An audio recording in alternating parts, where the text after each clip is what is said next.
Do you give the horse his might? Do you clothe his neck with a mane? Do you make him leap like the locust? His majestic snorting is terrible. He paws in the valley and rejoices in his strength. He goes out to meet weapons. He laughs at fear and is not dismayed. And he does not turn back from the sword. The quiver rattles against him, the flashing spears and javelin. With shaking and rage, he races over the ground, and he says, "Aha!" And he scents the battle from afar, and the thunder of the captain, and the war cry. This picture the horse painted for us in Job 39, 19 through 25, shows how majestic, powerful, and truly amazing the horse is. Today, we can see the enchanting beauty of a horse displayed through equestrian jumping. We will be discussing the horse, equipment, and training that it takes to participate in jumping horses. First, let us take a look at the horse itself. There are two different breeds mainly used for jumping, the warmblood and the thoroughbred.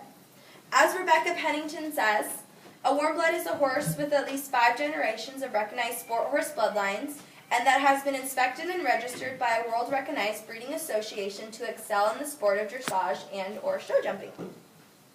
These are the highest quality horses and consist of breeds such as Hanoverians, Dutch, warmbloods, Irish sport horses, Tricaners, horses like this in Oldenburg, or select other few.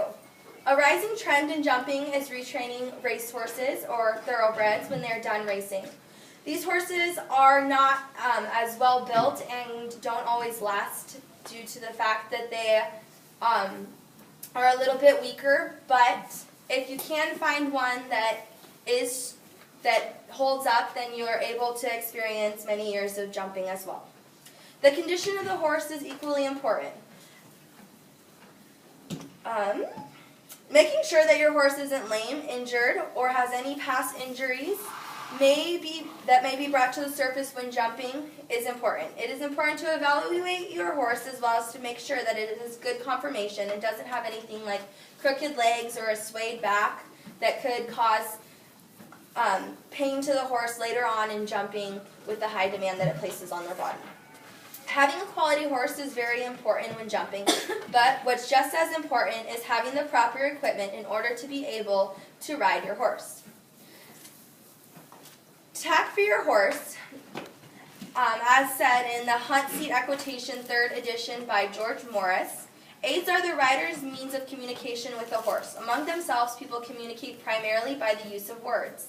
With horses, they communicate primarily through the use of aids. When you're riding a horse, you use tack on the horse as a means to communicate with them. This consists of bridles, saddle pads, and then other tools such as breastplates or leg boots that you may use specific to what you're doing that day.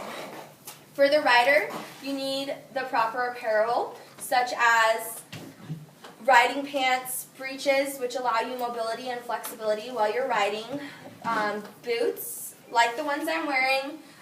Tall boots in the leather helps give you grip so that you can stay positioned on your horse, as well as gloves and most importantly a helmet for safety. Now that we know what we need in a horse and to put on a horse and ourselves, we are ready to ride. Next we're going to discuss the training that goes into the horse and rider. To begin with the horse, they need cardio conditioning. And this is important because it takes great stamina in order to complete a course of jumps. The best way to do this is to hack your horse for 30 minutes to an hour, 3 to 4 times a week. This consists of trotting and cantering. My favorite way to do this is to ride in the riverbed in the deep sand for about 30 minutes because it accomplishes more in a shorter amount of time. Also, they need strength training. In Dressage 101 by Jane Soviet, she reviews the different stages of riding your horse in the arena to get them fit. There are 3 stages. The first is the beginning. This is the warm-up, where for 5 to 10 minutes you want to walk your horse, allowing them to stretch and let their muscles warm up. For anybody that's participated in any other sports, such as soccer, baseball, or gym activities, know the importance of warming up before going into any strenuous work. Next, we move to the middle of your session. This is the time during a session where in a jumping session you would jump, or in any other session you would work on sharpening your cues, bending your horse, doing circles, things like that. So, the conclusion in the riding is the cool down, where you work down from a canter to a trot, down to a walk, letting your horse relax and let his heart return to resting heart rate. Off the horse, riders also need to work on their cardio. They can do things like elliptical, running, jogging, anything like that, as well as they need to build their strength. And Miner's discusses this in Rider's Fitness, Body and Brain by Eckhart Miners. It challenges to be crucial to gaining strength. It's challenging because when riding horses, you mainly use your micro muscles because due to the fact that you're constantly adjusting yourself. This is similar to a stability ball. You can do these exercises, any simple exercise, 100 times. And if you were to do it again on a stability ball, you would feel it working a whole new set of muscles because you're using balance. Because of this, stability ball is a great way to build muscle and strength when not riding your horse. In conclusion, I have shared with you about equestrian jumping and all that it entails. Firstly, you need a quality bred horse in good condition.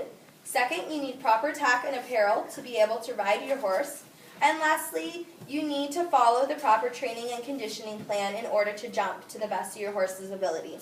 It takes time, resources, hard work, and dedication to be able to participate in jumping, but it is well worth it. There is no feeling like the one of communicating and accomplishing something with a 1,000+ pound animal. Thank you.